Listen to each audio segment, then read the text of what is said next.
like a lot of people, we did the eye at our table, and when I first started out, I kind of drew it kind of small, so when I did my increment, it kind of stayed small. I got a little bit bigger, and I didn't quite get the abstraction I wanted to, but as I went in, I tried a different material, and I just went with white charcoal on black paper, and then I tried to get the shadow so it looks like some of it's raised, some of it's behind, some of it's kind of flowing through, and it took a while to kind of develop the areas, and then I started discovering some other areas of eyes in here, so I kind of hid some in, and then eyelashes in there.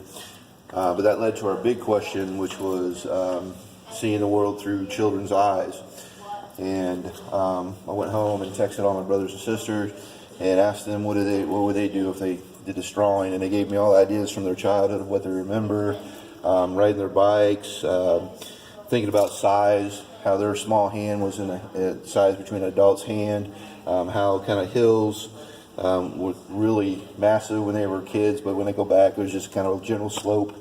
And then they talked about their toys and colors, bright colors. Kids think about that, and candy. So I hid these kind of things in here, toys and from their past. And then I put words in here, kind of describe childhood, but then kind of darkened over the top of them to kind of give kind of the scars of childhood. So you kind of have both in there.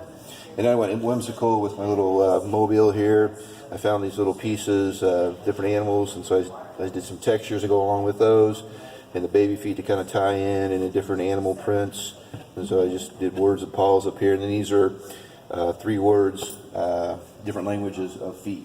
So Latin, Gaelic, and African. And then this one piece is just totally different with the rag.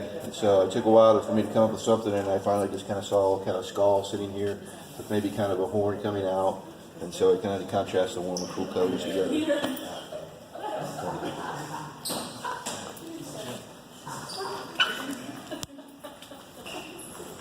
So this is the one that draws my attention most of all, because it's got this really dynamic flow to it. I love that. I think that's something that I appreciate as just like as an artist, always trying to get a sense of movement. I think you did that really nicely, although it wasn't necessarily all intentional. It looks pretty intentional to me, so sometimes mean it until you make it. I really appreciate the textural qualities of your other works. I think you have a really good sense of getting in small and making those little things happen that draw you in, that kind of delicateness and the qualities of children, I think are relate really well. I think that comes through. That whimsy and fun with the colors is really nice in this one. I actually thought this was a collage when I first saw it. I think just the way that you created these spaces in between your colors and your shapes made it put an extra layer on it as opposed to just making marks. I love the superimposed line drawings over that. I'm a big fan of that as well. Everything to me feels like it comes from the same artist. If I had to suggest spending more time on one piece, I would say this one. I would bring some of that maybe smallness into the composition, so you've got some little places that your eye can kind of land on. But otherwise, fun stuff. Can I add a comment? I know this one you said does not really go with the same idea, and yet the colors and the movement in here is also captured here, and so in that sense they do really work well together.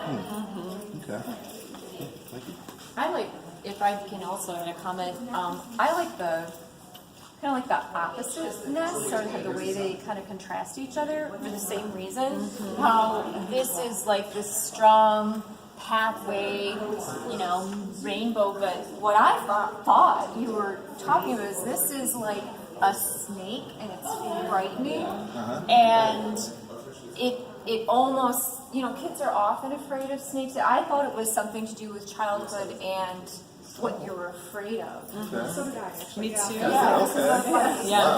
I felt happiness and joy, so much happiness and joy in summer down here, and then just terrible nightmares and fear up there. But I see them working together. I get it's actually really emotional for me personally. But the bottom piece with the childhood happier images. It's a very, I don't know why, but I get really emotional when I look at it. Thank you.